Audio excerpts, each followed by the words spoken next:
Hello, everyone. Welcome to the Western Spirit. Today, we have a very, very special guest, someone who I've been following ever since I grew up in America, being sort of libertarian-ish, but reading his stuff and his books. And I want to ask you about two of his books during our conversation today. So it's our honor to have Professor Walter Block. He's a world-renowned economist, libertarian, hero of mine, and someone who let me just get your specific. You're a professor of economics at Loyola University in New Orleans and author, obviously, like we said, of numerous books, academic papers, etc. Obviously, free market oriented, libertarian. I think one of the things that you wrote, and maybe I'll ask you about this, is that libertarians have a sort of right wing on economics and left wing on everything else. So we'll ask you about that also in terms of Israel, because I think that's an interesting way to look at the subject. So first of all, it's very good to speak with you finally. I'm glad to be with you. Thanks for having me on your program. It's my pleasure. And I want to ask you, first of all, we're in a war in Israel. I'm talking to you in the beginning of the week. We had we attacked Hezbollah to prevent them from attacking us up north. We've been 8 months in the Gaza war since October 7th, about 8 months. And you wrote a book before about the classical liberal case for Israel, basically highlighting why anybody who is on the classical liberal side, I guess assuming libertarianism falls in that category. A lot of people like me maybe don't like the libertarian name, but call themselves classical liberals. Maybe just give us a synopsis of why someone who is a libertarian, is a classical liberal, maybe we could say a liberal in the European sense, not in the American sense. Why should they support Israel at this critical time?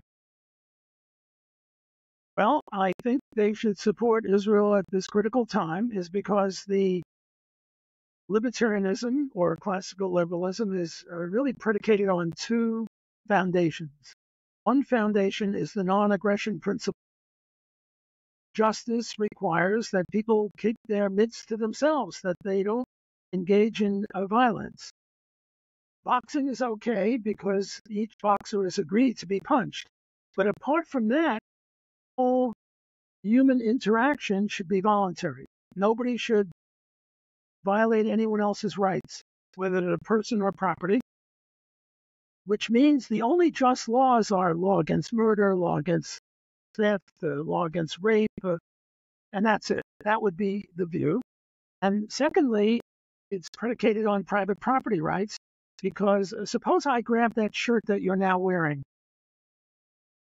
Am I a thief? Well, it all depends upon who's the rightful owner of that shirt. If you stole it from me yesterday, then I'm just repossessing it. On the other hand, I've never seen it before.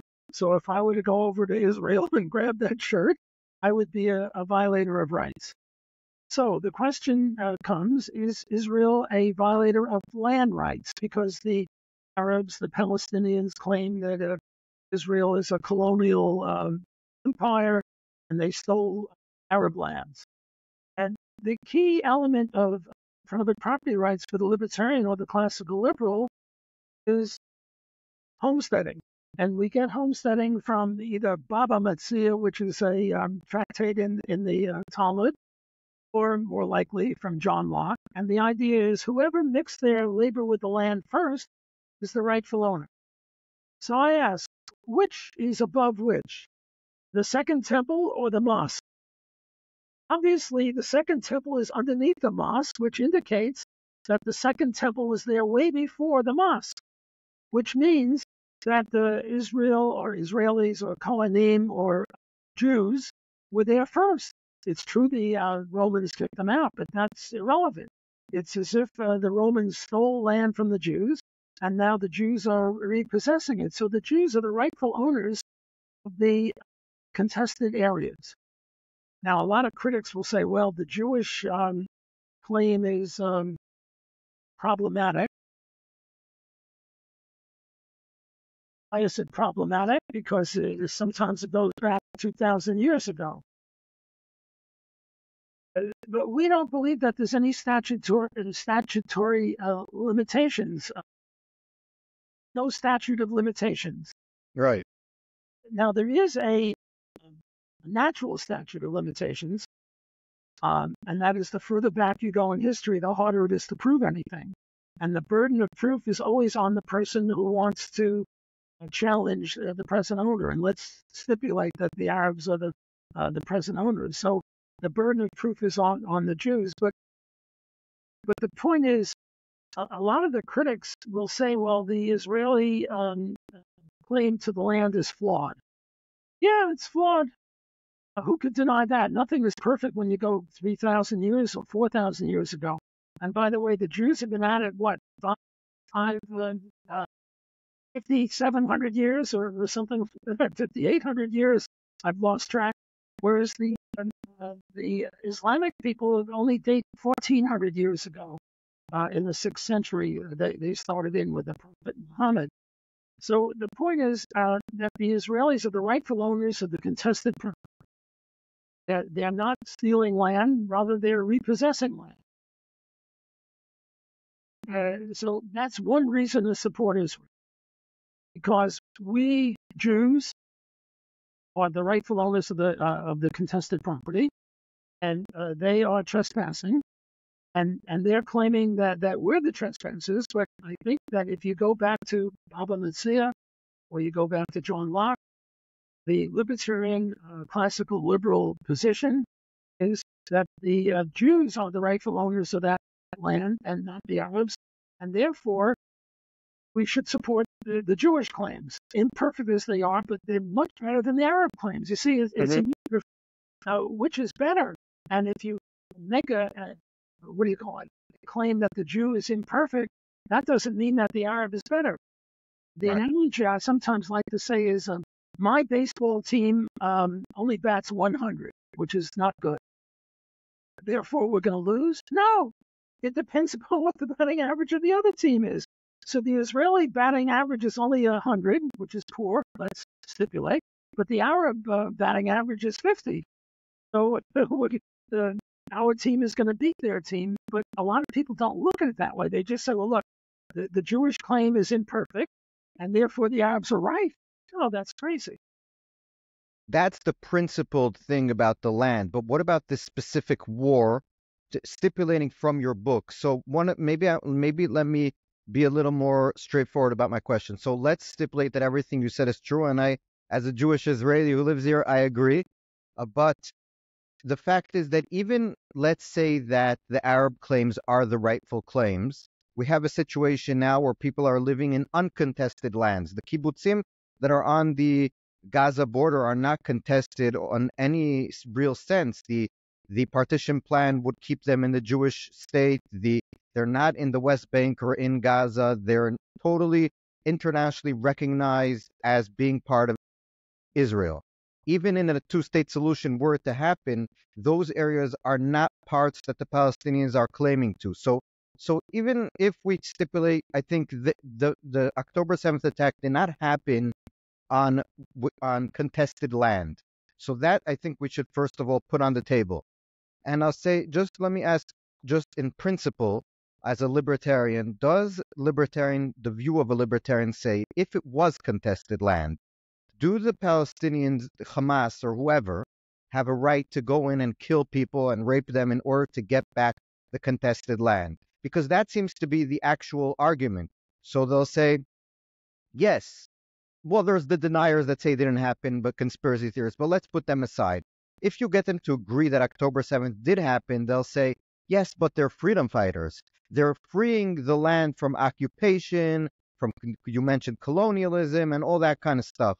So does libertarianism say that if, let's say, I stole from you a product, something in your possession, a piece of land, do you have the right to come into the place and just kill me? Well, let's take that shirt you're wearing. You dirty rat, you stole it. Yeah. What I should do is go to the police and say, Ariel stole that shirt. And then the police will go to court and will say, I have a receipt for that shirt. I have a picture of me wearing that shirt. And he stole it from me, and I'd like you to get it back. Certainly don't have a right to come into your house and not only kill you, but kill your wife and your kids and your mother your father and your siblings. I mean, that's just monstrous and despicable. Uh, they they should go to some international court of justice and say the Jews stole this shirt from me or they stole this land from me and adjudicate it. That would be a civilized way. If that didn't work, what they could do is attack the Israeli military. Yes. It's not nice, but if they had a complaint, a valid complaint, and it wasn't otherwise satisfied, okay, let's attack the Israeli military, the IDF. Fine. Not that I favor that, but I'm going along with these hypotheticals that you mentioned. But to aim at civilians? To aim at civilians is genocide. You know, everyone is accusing the Israelis of genocide. Genocide means you aim purposefully at civilians. On October 7th, they aimed purposely at civilians. Yes. What Israel is now, and everyone says, well, they only killed a stinking lousy 1,200 people. And now you killed, they say, 40,000 Arabs or Gazans. I don't know if we can trust those figures. They come from Hamas. But let's stipulate that that's true. Not a one of them was genocide, because not a one of them was aimed at civilians. Rather, what the Israeli government does, or the IDF, the Israeli military, is they send leaflets. And they say, look, we're going to bomb here. Go away. And we're going to bomb tomorrow at 10 o'clock, or whatever it is. Go away, and then Hamas will let them leave. And why does Israel want to bomb a hospital? Why does Israel want to bomb a mosque? Why do they want to bomb a school? Why do they want to bomb a residential area? Because the Hamas puts rocket launchers and military equipment in the middle of a mosque, in the middle of a school, in the middle of a hospital. And then Israel gets blamed. Oh, Israel is so cruel. You bombed the hospital. You shouldn't be bombing hospitals. Well, ordinarily, Israel would not bomb hospitals, except that the rockets are coming from a hospital. So Yes. to say that you shouldn't bomb a hospital or a mosque or a school is to say that Israel should commit suicide. And Walter, I just want to interject and say that yesterday, we're speaking on Monday, the 26th of August. I'm not sure when I'm going to put it up. I have to edit the conversation, but I'll just say that on yesterday in Israel time, we had a siren not too far from where I live of a rocket that came to the center of Israel. I live near Tel Aviv in Petah Tikva, if anyone knows. And then it turned out the IDF sees what's happening from the sky, and they said that the rocket was shot out of one of the humanitarian zones. So people are being told, go to this area. We're not going to attack it because we want the civilians to be out of harm's way. Hamas goes to those zones and uses the fact that they know that they're being shielded there because of the civilians to shoot at other civilians. So it's a weird dynamic. And also, I just want to add about the 40,000 that they always say 40,000, 30,000. The numbers fluctuate. It doesn't matter. It's 20,000 kids and women. First of all, kids are 20-year-olds a lot of times in these numbers. And we wouldn't call that in the West a kid. And also, they never say how many of those 40,000 are terrorists. So they'll say, you killed 40,000 people. Excuse me, how many of those people are fighters that shot at Israeli soldiers? I think that's something that the Western media is totally like, that you parrot the numbers. Okay, accept the numbers. I don't think you should, but let's say you do. How many of those people are combatants? How many of those people are guilty of shooting at the IDF or planting bombs, or even people we now know that are dying when they shoot rockets and they land on themselves? They land inside Gaza on their own civilians. And these are things that are like totally overlooked because people want to totally overlook it. That's the way I see it. So I think what you said is totally true, but also we have to look and tell me if you agree with me that there's a willingness to accept Israel's fault on all these things. So people want to blame Israel, and therefore they find a reason to do it. Absolutely. I agree with you. This is really despicable on what they do. I'd like to illustrate what they do in the following way. Here I have a pig. Here I have a bunny rabbit. And here I have a person. This person comes from an award that I won race walking. And what I'm now going to do is I also have a knife. Let me get my knife. Here's my knife. It's actually a pen, but it's a knife. And what I'm going to do, Harley, is I'm going to kill you. Why? Who knows? I don't like the cut of your jib. I'm going to kill you with this knife. And you have a gun. And the only way you can stop me is to shoot me. Because if you don't shoot me, I'm going to kill you. You don't shoot me, I have a knife, and you can't run away. I'm faster than you, whatever. But I have these 3 people right in front of me. And the only way you can stop me is to shoot me. But the only way to shoot me is to shoot right through these 3 people. And what you do in self-defense, you have a right to self-defense, because not only am I threatening to shoot you, I'm to knife you, but I'm threatening your wife and your kids and your mother-in-law and everybody else in your family. And the only way you can stop me is to shoot me, and the only way to shoot me is to go right through these 3 innocent people. And you shoot me, and they all die. Who was responsible for their deaths? Exactly. You, the proximate cause. It was your bullet that killed them, or me. Yes. Who put these people in front of me? Obviously me, and not partially. I am 100% responsible for the killing of these innocent shields, and you are entirely innocent, paradoxically, even though it was your bombs. Obviously you're Israel, I'm Hamas. Even though it was your bombs and your bullets that shot the people or killed the people, Yeah. I, Hamas, am responsible for that. And people just don't realize that they think that, it should be proportional. Hamas only killed 1,200 people. Israel should have killed 1,200 Hamas, but they killed 40,000. Was disproportional. This is nonsense. Proportionality only applies for punishment for theft. If I stole that shirt of yours or you stole that shirt of mine, I should be made to give it back and pay a penalty. The punishment should fit the crime. Right. That's proportionality. But this is not proportionality. This is self-defense.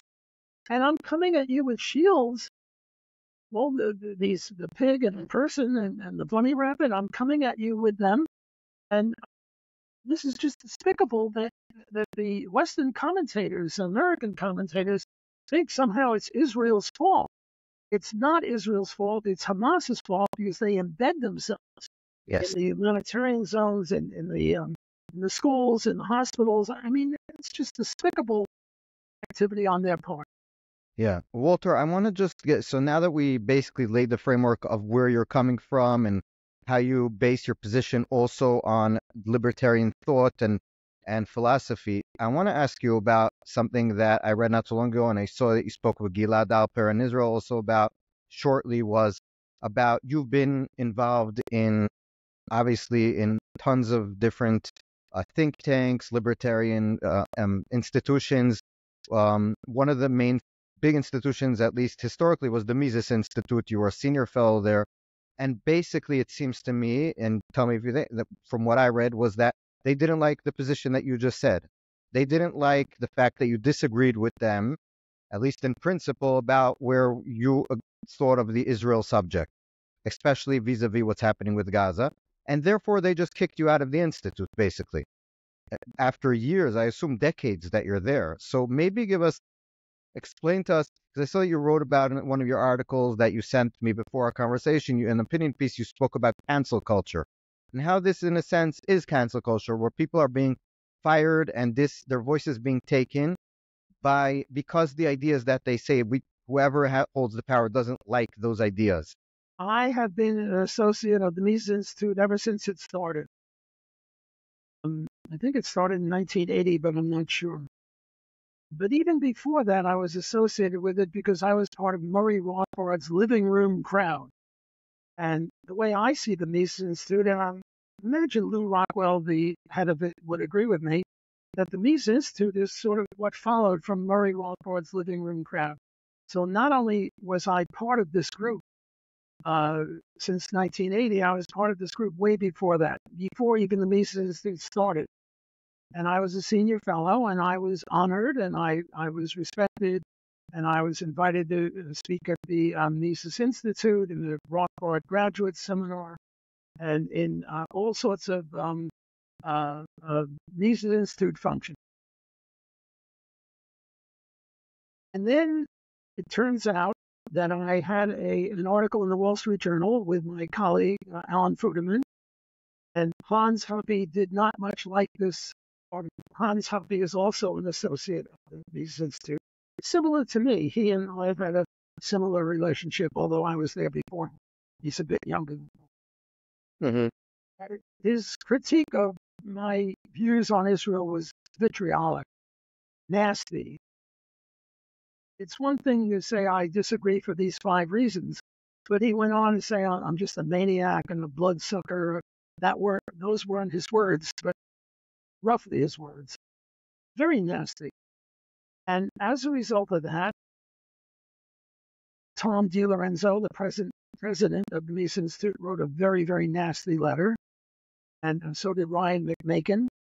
And the 3 of them were cowards because I've asked them to debate me, and they didn't even have the decency to respond. So it's become sort of a cult. We used to look down upon the Ayn Rand cult because the Ayn Rand objectivist movement was very cultish. If you disagreed with her on one issue, that was it. You were out. I mean, you have to march in lockstep. And we, free enterprises, sometimes are unhappy with the left canceling people. Well, here we have cancelization, not on the right. I don't believe Mises Institute is on the right, but they're on the libertarian plane. And we have cancelization. You know, it's sort of very puzzling because we libertarians disagree on many, many other issues beside Israel. For example, Ron Paul is pro-life. Murray Rothbard is pro-choice. You can't get 2 more opposite views than that. They're 180 degrees apart. They both can't be correct from a libertarian point of view. They could both be wrong. I think they're both wrong, but that's another issue. But they both can't be correct. And yet, neither one was ever canceled by anyone. The idea that either one of them is not a libertarian because of their view on this is preposterous. We disagree on immigration. Bumper Hornberger is open borders. Hans Hoppe is controlled borders. To say that either one of them is not a libertarian is preposterous. And so on down the line. And yet, in any of these other areas where libertarians diverge, nobody is being canceled. Why only this Israeli issue? Well, I don't know that I have a good explanation, but I have a good characterization, and I call it Israel derangement syndrome. Israel derangement syndrome seems to infect the mental capacities of these people. On every other issue where we disagree, we calmly and deliberately say, well, here is my point of view. Here's your point of view. Nobody says you're not a libertarian because you disagree. On this one issue, if you disagree, somehow you're not a libertarian, and you should be totally divorced. But what did they say to you in the letter? What was the reason? Did they when they excommunicated you? It's a weird way to say it, but when you understood that you weren't welcome you weren't a fellow anymore, you weren't a fellow at all, not just not a senior fellow. Did they explain what the reasons were other than saying you're not a fellow? No, they did explain. It was a very terse letter from Tom DiLorenzo, who, by the way, has been a friend of mine for, 35, 40 years. He's a co-author of mine. When my daughter went to Johns Hopkins, he was also in Baltimore. He was very helpful to her. He was a family friend and a personal friend. And he writes me a letter saying, because of your pro-war stance on Israel, you're no longer a senior fellow. Or maybe I'm not giving the exact words. Yeah, but that was the gist of it, basically. The gist of it was you're pro-war. Okay. Well, libertarians are pro-war. We're pro-defensive war. Right. Like we spoke about until now. So let me just one of the things that I found interesting was being a little bit, I wouldn't say part of the libertarian movement, but having a lot of libertarian tendencies, reading a lot of literature over the years, and also being in a lot of these Facebook groups and where libertarians talk to each other, it seems to me over the years, and I'll be frank with you, there's it's a wing of the libertarian movement that's very anti-Semitic. That's just the way I see it. And, people might disagree, but I feel like when people are blaming the Jews or Israel for things that they would never blame anyone else, then you have a problem. Even though it's weird that a lot of the libertarian leaders, thought leaders, philosophers a significant number were Jewish. He spoke about Ayn Rand. He spoke about, I think Mises himself was Jewish. I'm not sure about Rothbard, but his name maybe says that he's Jewish. You're Jewish. A lot of other people are Jewish. So it's a very weird thing. But do you at least agree with my characterization that there is a wing that seems to be almost out in the open, maybe pressuring the people that you mentioned into canceling you and others, and so how do you see that? I thought of that as a hypothesis. I'm a social scientist. I'm supposed to look at hypotheses. Mises and Rothbard were both Jewish. The proper name for the Mises Institute is really the Mises-Rothbard Institute in terms of what they do. And again, I don't think any of the leaders of the Mises Institute would disagree with that, because maybe even more than Mises, Rothbard was the founding creator of the ideas. They were both Jewish. I've been Jewish all my life. I was bar mitzvahed. I'm Jewish. I don't practice. I don't wear a yarmulke, but I'm Jewish. I was bar mitzvahed. My mother was Jewish. I would qualify. They knew I was Jewish for many years, and I disagreed with them on many different issues: voluntary slavery, abortion, this, that, and the other, immigration, and they never canceled me. So I find it hard to think that anti-Semitism is what motivates them. But those weren't Jewish issues. The Israel is perceived as a Jewish issue. So let's say a Jew supports Israel. The first thought of a lot of people is, oh, he's doing it because he's Jewish, which makes then the connection, I think, a lot more obvious, and to a lot of people that maybe have, they'll say, okay, if a Jew doesn't support Israel and he's on our side, so it's like, I'm not saying that people are outright anti-Semitic, but it does give you a opening to work on your tendencies, maybe. No, that's a very good point on your part, and I appreciate it. All these other issues, I was Jewish, and I disagreed on immigration and abortion. But immigration and abortion and reparations and slavery are not quintessentially Jewish issues, so the whole Jewish thing didn't occur. The gays have a thing called gaydar, sort of like radar for gays. They can tell who's who. They don't have space lasers. Marjorie Taylor Greene said that the Jews have the space lasers, and so we have our space lasers radar. We call it Judar. Yeah, exactly. Sort of Jewish radar, Judar. My Judar is as good as anyone else's Judar. If there were a contest, I'll fight anyone for the honor of best Judaring. And I can say I've been hung around the Mises Institute for many, many decades, not just many, many years. And my Judar was that there was no anti-Semitism. However, you make an excellent point, a point that I didn't really fully appreciate until now. The anti-Semitism doesn't come out against a mere Jew for having a view that you disagree with on a non-Jewish issue. But on a Jewish issue, when a Jew comes out in favor of Jews on a Jewish issue, then the implicit, if I could use that word, implicit anti-Semitism, then and only then does it come out. Yes. Now, I regard this as a hypothesis. I'll have to think about it. I'm not saying it's true, but I'm not rejecting it. I think it's a very plausible explanation as to what's going on here. Walter, one more thing about this issue, which is interesting, is that you sent me also another op-ed that you wrote somewhere. I forgot where, and you wrote there about someone. I'm not remembering his name, but it doesn't matter for the principal issue. That he was he's a very big progressive. I forgot his name, so remind us when you answer. And he basically said that he's a progressive except for Israel. And the reason why you explained that, he explained and you mentioned, was that he felt that all the progressives around him were turning their backs on Israel, where he thought that they shouldn't obviously be doing it.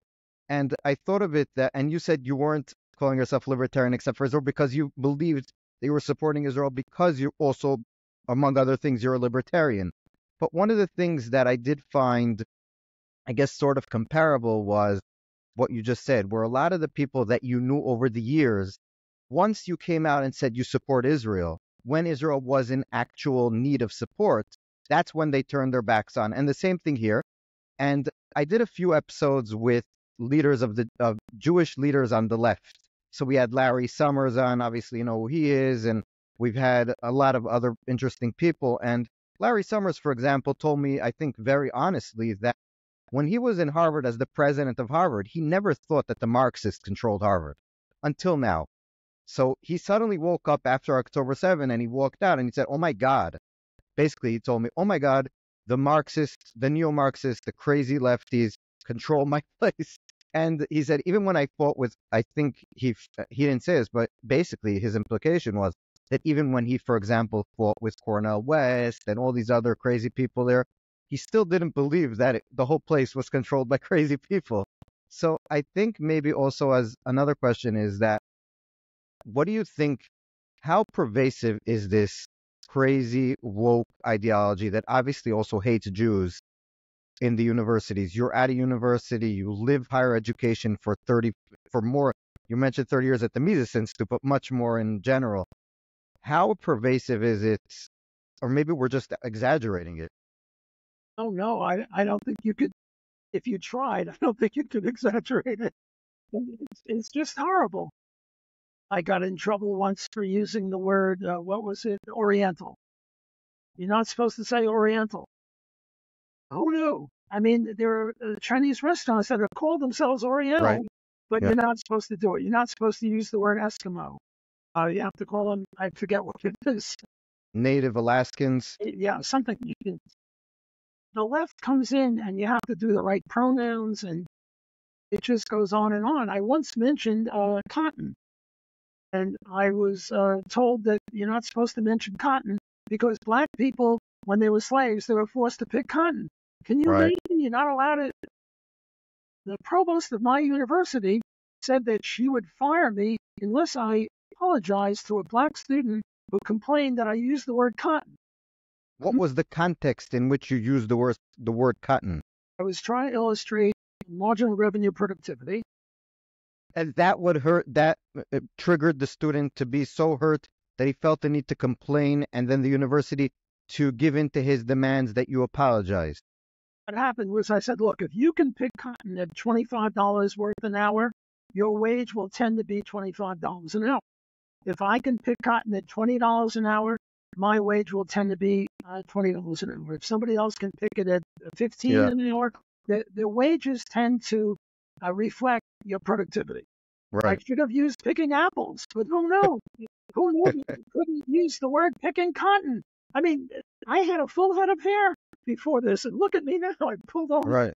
I'm kidding. But does that mean that you, for example, if you have a shirt with cotton made out of cotton, or socks of 100% cotton or whatever, you cannot say the word what they're made of, or what is happening? It's crazy. Well, for raising that point, you're a fascist. Yeah, well, I'm a fascist besides the point, but maybe, yeah, but maybe just one thing before we go about just the way libertarians are sort of on the right on economics, it seems to me, even though today the right in America is not so right economically for years, decades already. Not even, I think, I mean, you look at Trump, he's running when he was the president. I'm not going to get into it because that's not the subject of our conversation, but I think tax cuts are good, but you need to also cut spending and stuff and things like that. Obviously, tariffs and all that situation. So, but the libertarians are on the right economically, but then on the social issues, usually they tend to be left. Although you did mention abortion, which is controversial between libertarians. And again, it's good to have arguments. It doesn't mean one isn't and one is. And I think that's one of the things that you mentioned. Why hasn't this is a question not of the actual ideology, but of the way it's being presented maybe over the years. Why hasn't gotten traction in terms of the national, both parties. So, for example, I remember Ron Paul, you mentioned him. His movement gained traction, but never over maybe the 5-6% mark in the Republican primaries. Obviously, the Libertarian Party is, I mean, it's important to have, but it's never, hasn't ever, picked up steam. So, what do you think in general of the way libertarianism is presented in America? Well, libertarianism, the Libertarian Party usually gets 1 to 2 to 3% of the vote. However, if you take a public opinion poll and you ask people, do you favor limited government, low taxes, low regulation, free enterprise, and also the legalization of pornography and prostitution and drugs and gambling and homosexuality and all these other things, you'll get about 20% that will agree. And this low tax liberal or low tax progressive is roughly libertarian. It's a wide approximation, but you get about 20% of the electorate who will support the libertarian view, which, as you say, is pretty right-wing or free enterprise on economic issues, and pretty left-wing on personal liberty issues. And by the way, one of my favorite things is queers for Palestine. Yes. I mean, you just have to love queers for Palestine, because if they went there, they'd be killed. Yeah, there wouldn't be queers in Palestine. Whereas in Israel, there's a gay pride parade every once in a while. Israel every year in Tel Aviv and Jerusalem has a gay pride parade. Again, I'm not saying, I think we should always take the caveat what you said in the beginning. People can criticize Israel a lot on a lot of things. Lord knows that I criticize our government a lot, and whoever follows me knows that I'm very, very critical of politicians in general. But, you cannot compare freedoms that Israelis have to the freedoms of any one of our neighbors around us. I mean, if you're a Christian in Egypt, you get Coptic Christians are being forced out of, we've had, I used to be in the army service next to Bethlehem. All the Christians are not, pretty much all of them ran away from Bethlehem because the Muslims took over. Again, not all Muslims, but the radical ones. And it's just, look at Jordan, look at Syria, Lebanon. We see what's happening there. The Christians all ran away. They're all over the West now. They're not in Lebanon anymore. So Jews want to come to Israel. Jews are living in Israel. Muslims, 2 million Israeli citizens. We have Supreme Court justice that's Muslims over the years. We had a party that was part of the coalition, a Muslim Brotherhood party, no less. So, I mean, again, a lot of problems, but you cannot compare the two. So continue. Oh, no, I think you're absolutely right. They talk about apartheid. You don't have apartheid in South Africa with blacks in the Supreme Court, black professors, black policemen. The whole thing is just crazy. One of the things that really gets me is in Europe and in the U.S., there'll be pictures of all the hostages. And then Muslim types or the Palestinian, they rip them down. They rip down the pictures. Now, look, if you lose a dog or you lose a cat and you put a sign up on a tree, this dog is lost. If you see him, come get me and I'll get my dog back. Nobody will rip down that picture. They won't rip down a picture of a lost dog or a lost cat because they respect the fact that, you want your dog. These people, they want those hostages back. And they'll rip down those pictures. Now, you talk about criticizing Israel. I also criticize Israel. By the way, Bibi Netanyahu wrote the foreword to that book that you mentioned, and I'm very proud of that. But I criticize Israel for being too soft. This war against Hamas should not be 8 months. You know that if Israel unleashed its full power, the war would not take 6 months. It wouldn't take 6 weeks. It wouldn't take 6 days. It would take 6 hours and maybe 6 minutes. But I'll stick to 6 hours. What's going on here? And what's going on with Hezbollah? There shouldn't be any Hezbollah because Hezbollah doesn't hide behind shields. There shouldn't be any Hezbollah. What is Israel doing? They should be. Well, I would just say that I think a lot of it is, and we did a lot of shows about this, a lot of it is that world pressure is especially very worried about American embargo and the Biden administration threatening that Israel should go slow and a lot of these kinds of stuff, which is all relevant. But like you said, we should have maybe in the beginning, when we had all the legitimacy to do it, done it a lot quicker, a lot more brutal, but it would be over faster. And a lot of in the beginning, when you had legitimacy, a lot of the criticism, even if it would have been much worse in terms of the damage, would not have happened, because the more time goes on, people forget why this all started, and then you're the bad guy. And I think that it happens in all different issues, and obviously when people are looking to make you the bad guy, it specifically happens. But let me just go back to our original question was, you said that 20% more or less of Americans pretty much agree with the libertarian values, but they won't vote libertarian candidates in. So where do you see it? Continue on that note. Well, why won't they vote libertarian? Because it would be a wasted vote. Yes. Because we know that, in Israel, there might be 15 different parties. And in many other countries, there are many parties. In the U.S., it's just two parties, Republican and Democrat. And if you vote libertarian, you're wasting your vote. So I just wrote, I favor Donald Trump over Harris, Kamala Harris, on many reasons. On Israel to on free enterprise. Donald is not a laissez-faire person, but he's a lot more free enterprise than Kamala Harris. And my advice to libertarians is, look, if you're in California, don't vote libertarian. Yes. Because your vote doesn't matter. Your vote doesn't matter. If you're in Texas or Florida, vote libertarian. But if you're in Pennsylvania or Virginia or Georgia or Arizona or Michigan, Minnesota, thanks, then vote for Donald, because then it's going to be close. In Arizona, last election, Donald lost by, 50,000 votes, and the Libertarian got 150,000 votes. I'm not sure those exact numbers, but it was... but the general inference is that your candidate's anyway going to lose, and you're going to get the worst of the worst. So vote for the lesser of two evils, basically. Yeah. Also in Georgia, I think it was 12,000 votes. I'm not sure how much the Libertarian candidate, but it's so close in a lot of these states. And I assume it'll be even closer this time, because at the time Trump was a lot less popular than he is now. And we'll see. And he does have a very excited base. So it's going to be, and she does too. So it's going to be very close. I think it's very, very weird, by the way, that she's 36 or 37 days already as the candidate. She has not answered one serious question by anyone. Her speech had zero, policy. What is she going to do?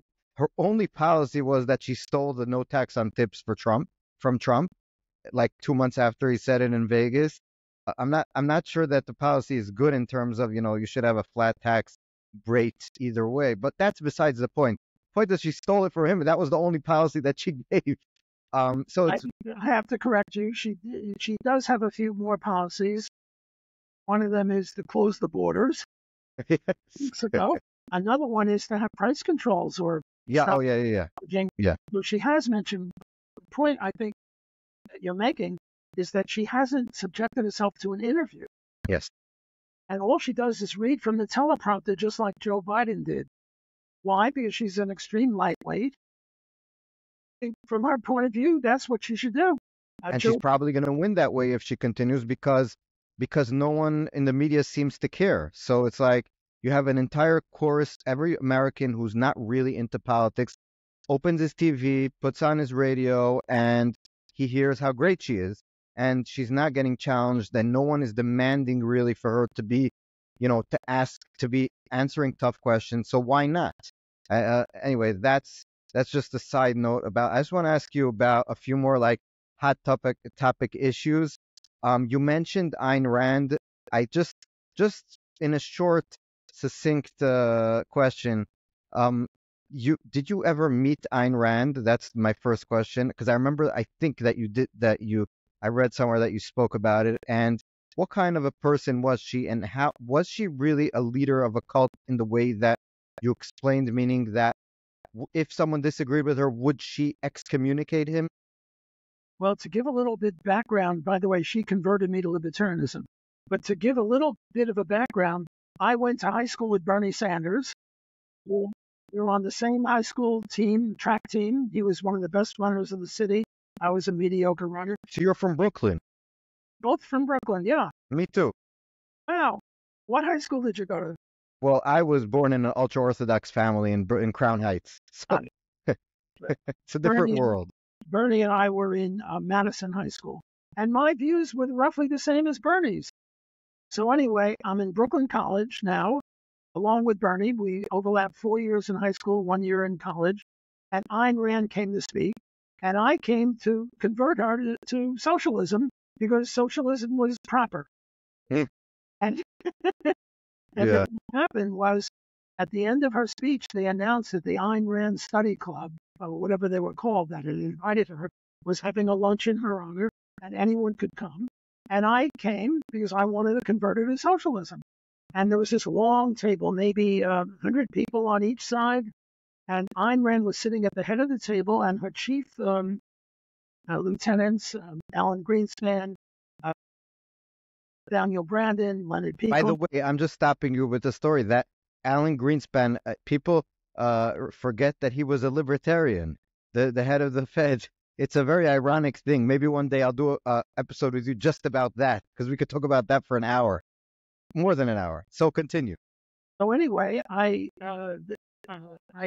only empty seats with the exact other end of the table, and I turned to my neighbor and I said, socialism is the way to go, capitalism is evil. And he said, well, I don't really know that much about it, but the people who do are at the other end of the table. So I went and I stuck my head between Ayn Rand's and Nathaniel Brandon's. And I said, there's a socialist who wants to debate someone on socialism and capitalism. I said, who is it? He said, me. I was maybe 20 years old, and Brandon maybe 35, and Rand 50. And Brandon was very, very nice. He said, look, there's no room at this end of the table. However, I'll come to the other end of the table and I'll talk to you under two conditions. One, you promise not to let this conversation lapse until we settle it. And two, you read two books that I'll recommend.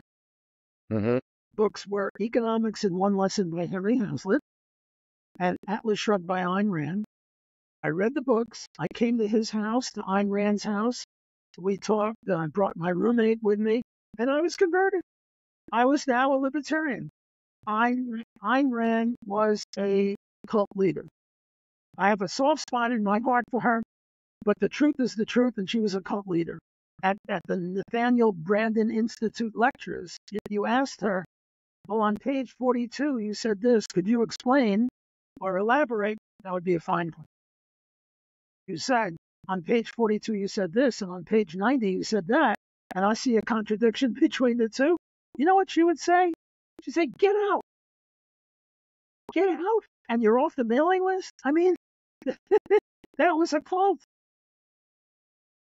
And all too much, the Mises Institute is becoming a cultish group. When you did you ever speak to her personally? What kind of other than her lectures and the way she controlled her surroundings, was she? Because a lot of people, especially I've spoken to a lot of people who really love her stuff.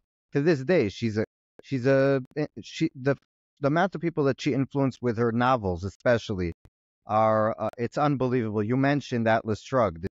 It's a book that lives in infamy until now. People are still reading it and being converted, so to speak. So what kind of a person was she that she was able to, you had to be someone special to write this kind of stuff. I went to her house and the Brandons' apartment. They lived in an apartment house several times, and I met her personally, sitting in a living room with her. A person. When you were within 20 feet of her, you were in the presence of a presence, if I can put it that way.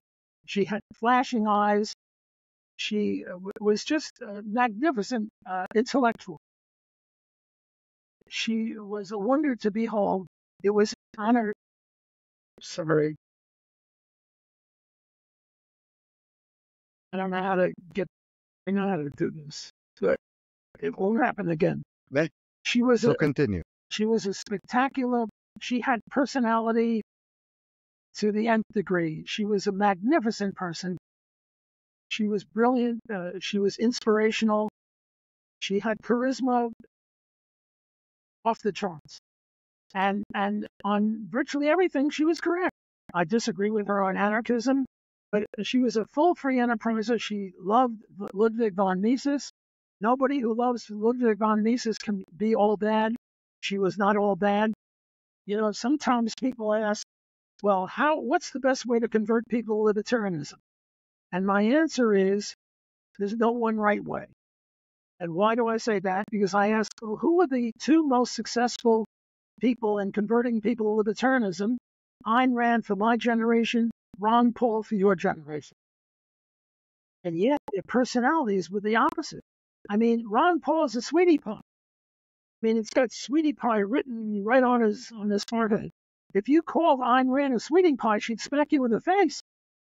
She was not a sweetie pie. She was totally different from him. If I had a third person in terms of conversion, it would probably be Milton Friedman and maybe Friedrich Hayek after that.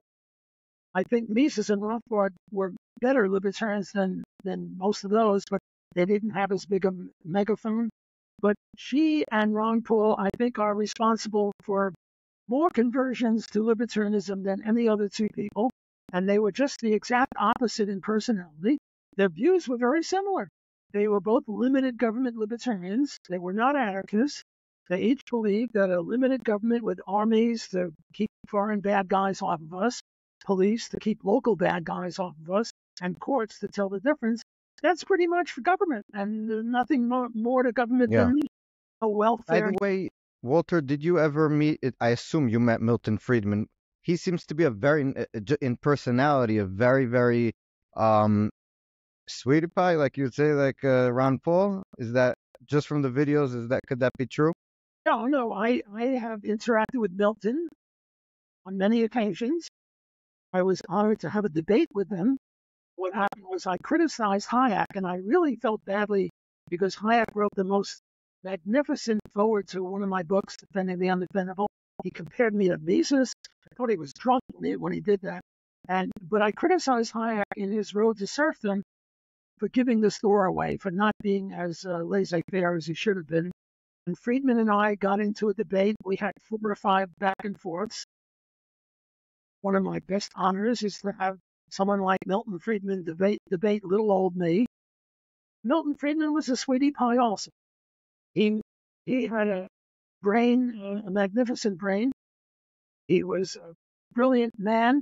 He was a libertarian, not as radical as I, but he was a libertarian.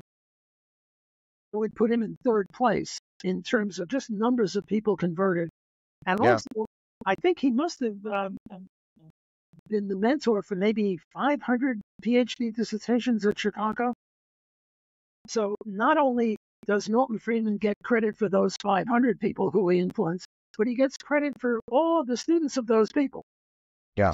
And also he, I think in terms of just influencing policy, not converting people, but influencing policy of governments, he would probably be one of the top, if not the top, in terms of influencing governments in South America. We know the whole, I met Pinochet's, the guy who, I forgot his name, he did the Social Security reforms there where he privatized it. It was people from the Chicago school, Milton Friedman's people that came and influenced them and supported them, and also American administration's policy and in Europe, some European countries.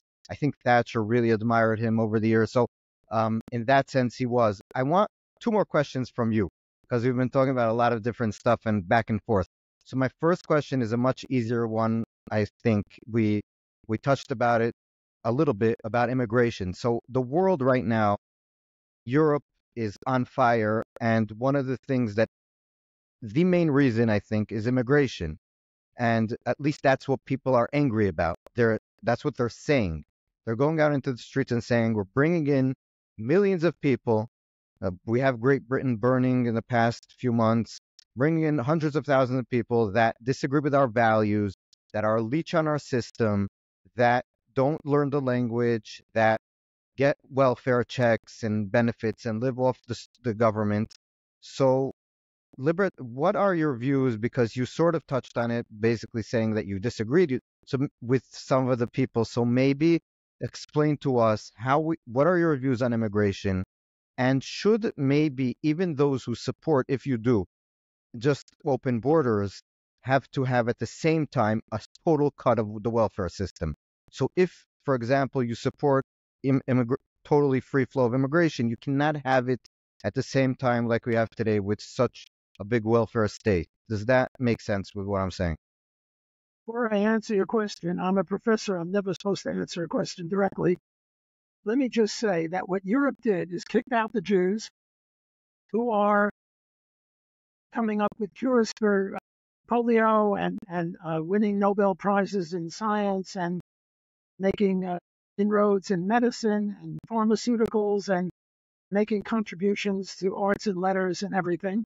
And what did they get? They got people who don't believe that women should be able to drive a car, and then believe if you see a woman with a miniskirt, she's fair game. They made that trade. Okay, now that I got that off my chest, let me give you what I think is the 2-minute version of what is the proper libertarian view on immigration. A proper libertarian view on immigration is open borders. Why? Suppose a Martian from Mars comes down and sets up shop in the middle of the Rocky Mountains in Wyoming somewhere, and he starts homesteading, and this is virgin territory. It's in the middle of Wyoming, which is a state of the U.S., but nobody's ever set foot there before. And he starts homesteading, and he domesticates a cow, and he puts in a corn crop. Now along comes someone from ICE, the immigration people, and they say, get out. And he says, well, what libertarian law did I violate? And he didn't violate any libertarian law because this was virgin territory. Okay. So we should have open immigration. However, a lot of immigrants are rapists. A lot of immigrants are murderers. And even if a quadrillion Martians came and all the quadrillion Martians were great guys, you still don't have room in the U.S. for a quadrillion people. That's more than a trillion or a quintillion. Yeah. So how can we have our cake and eat it? How can we adhere to libertarian theory and not be overrun with either too many people or the wrong kind of people? And the answer is, glad you're sitting down, privatize every square inch of the country. Every square inch of the country, including the water, including the roads, including everything. And now, if the guy from Mars comes, he's a trespasser. And also, make the owners of the property responsible if they invite somebody from Mars or from wherever, and they commit a crime. Well, the invitor is responsible for the crime of the invitee. And that would be the way to have our cake and eat it.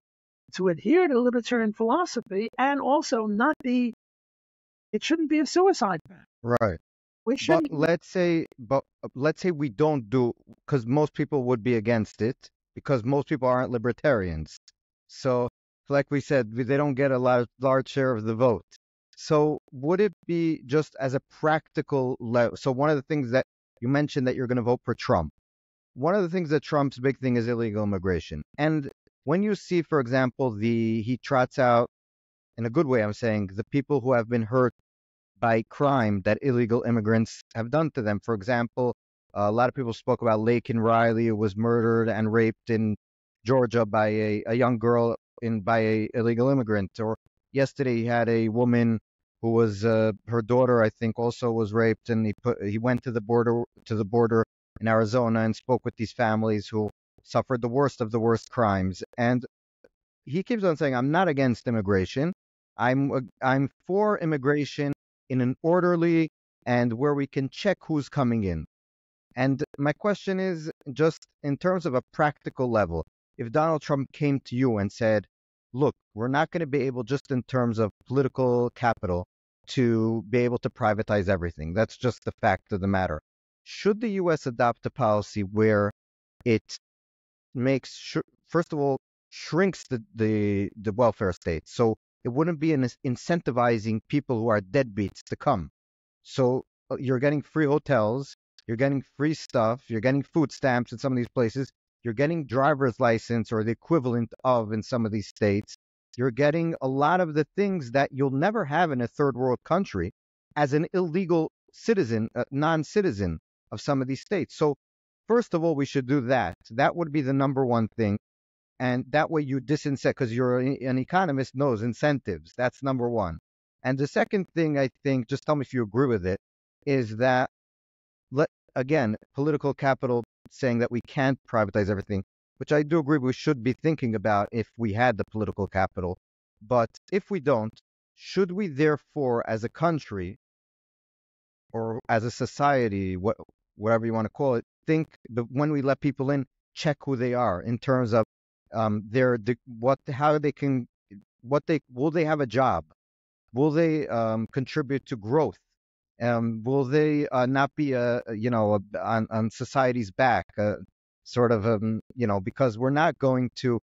I've lost hope in the fact that we're just going to be in the near future, cutting the size of government dramatically.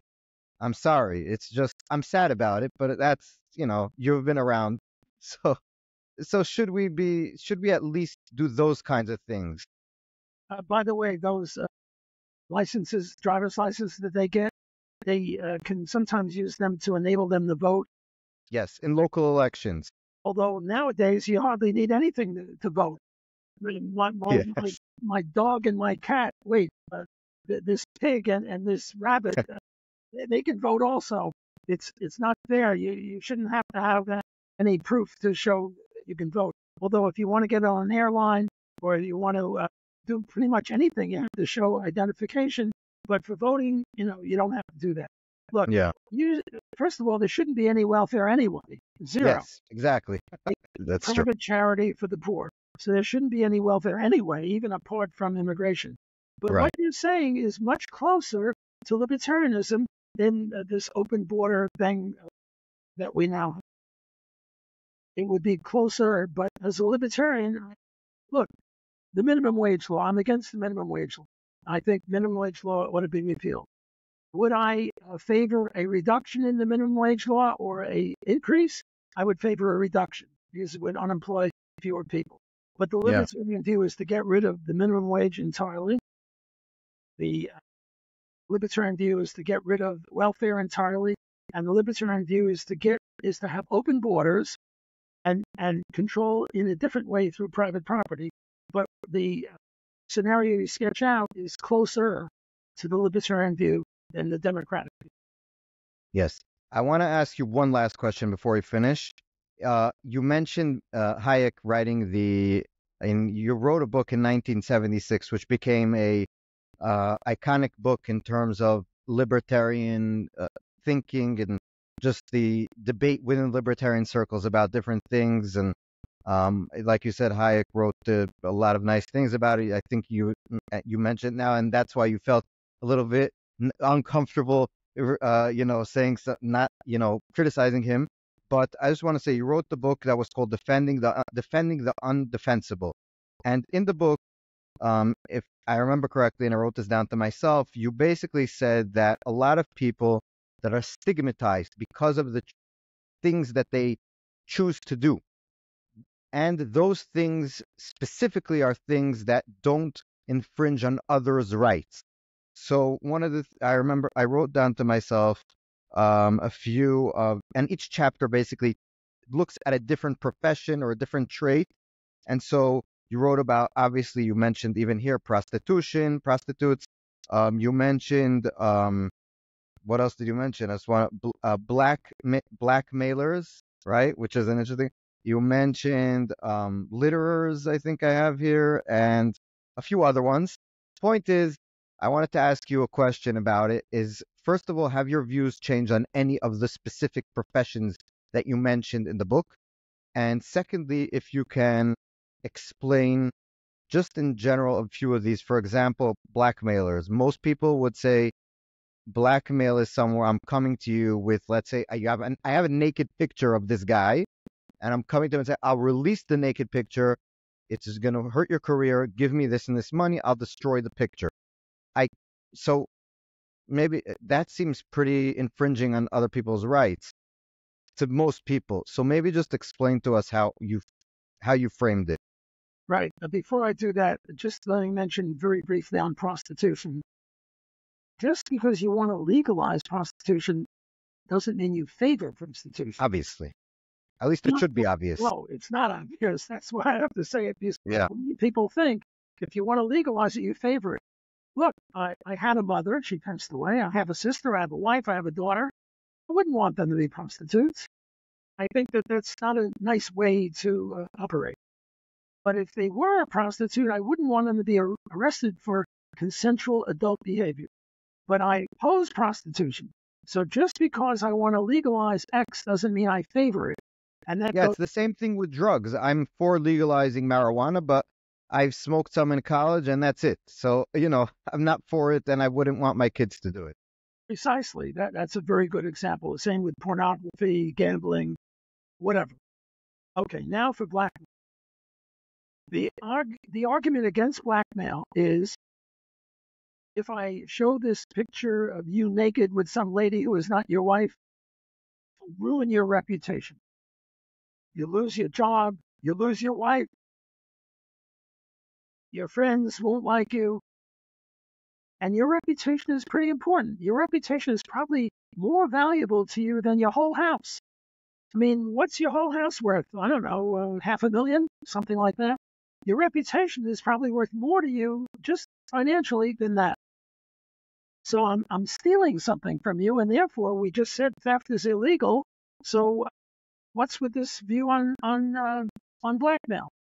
The argument is, paradoxically, you don't own your reputation, whereas you own your shirt, you own your car, you own your house, but you don't own your reputation. Why don't you own your reputation? Because your reputation consists of not what you think about yourself, but of what we all think about you. That's what your reputation consists of. And you can't own your reputation because your reputation consists of the thoughts of other people, and you can't own the thoughts of other people. So paradoxically, it's not a theft. And also paradoxically, you could approach me and say, I understand you have a picture of me naked with this lady who's not my wife. You could offer to pay me.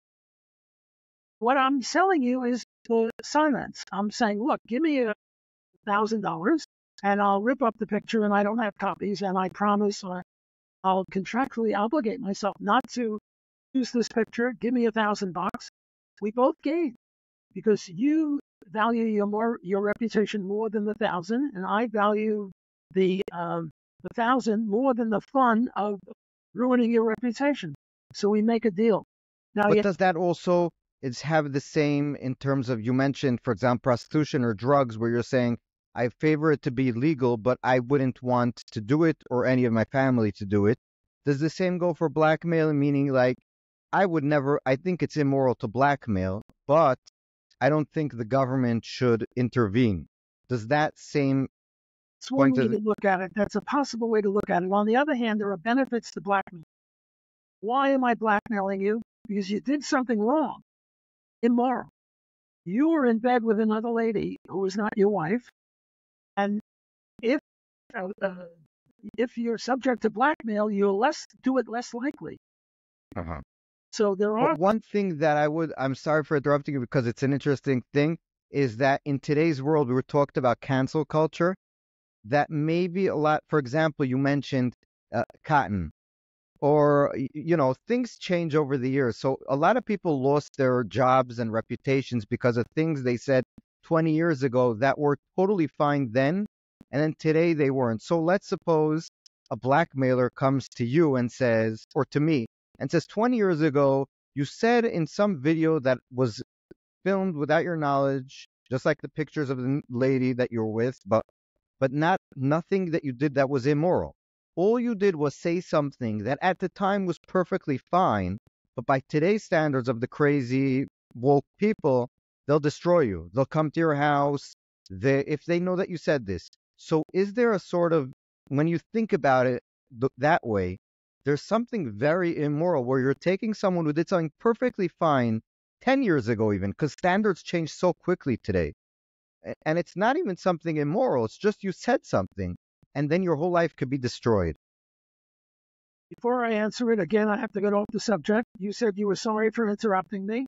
I say we're Jewish. We're allowed to interrupt. Yes, of course. If you don't interrupt, we lose our Jewish credit. Exactly. I'm being silly, of course. Well, Of not course. totally silly.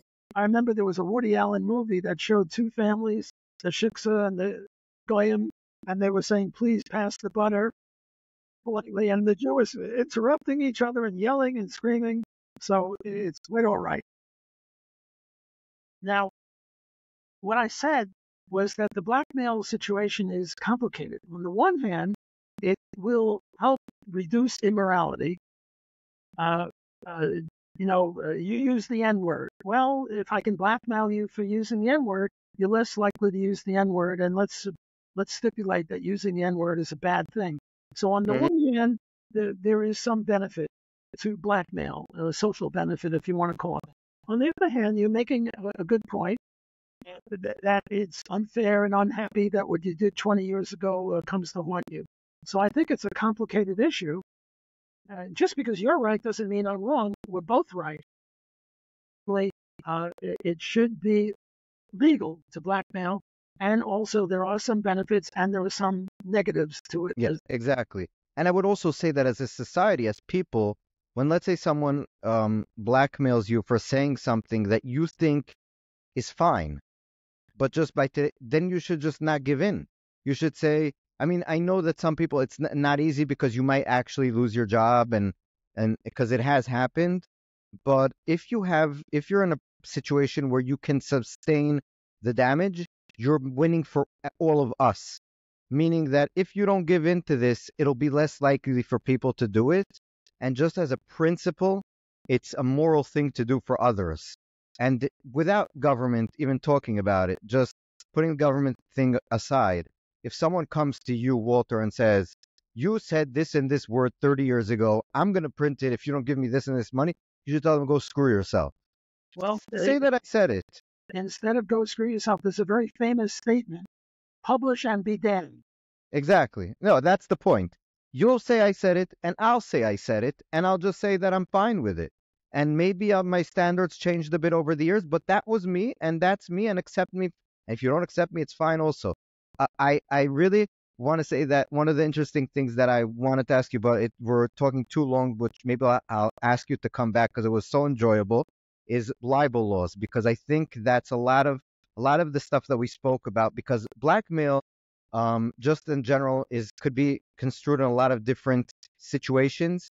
The one that you're talking about is things that it's not like someone's holding your daughter hostage and is blackmailing you for money. That is obviously something that I assume obviously we're against that. That's violence and infringing on others' rights.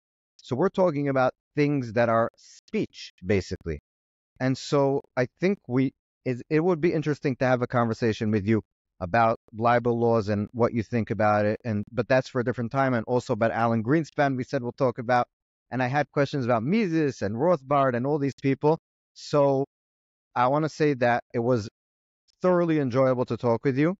And I think that the situation that you had about the Institute and different people that basically abandoned you in terms of moral support even, is something that I think we should take to heart, in the sense that a lot of people are going through this. A lot of Jewish people, and even people who just support Israel, are suddenly finding out what people around them really thought. I have friends in America that are, liberal friends, progressive friends, who say, all our natural allies abandoned us. So it's something that is happening to a lot of people, and I think it's an interesting dynamic. And we suddenly also find who our real friends are. So that's also, it's a positive thing, just like the blackmailing in a sense. So, Walter Block, it was a pleasure talking to you, and I really, really appreciate it. Let me just end by bragging. I once beat Hayek at chess, and there's a picture of me playing him on the web. And also, I shook Mises' hand, and I never washed it. It's a little dirty, but if you shake my hand, you channel Mises. So when you come to Israel, I'd love to shake your hand. Thanks for having me on your show. It was an honor and a pleasure.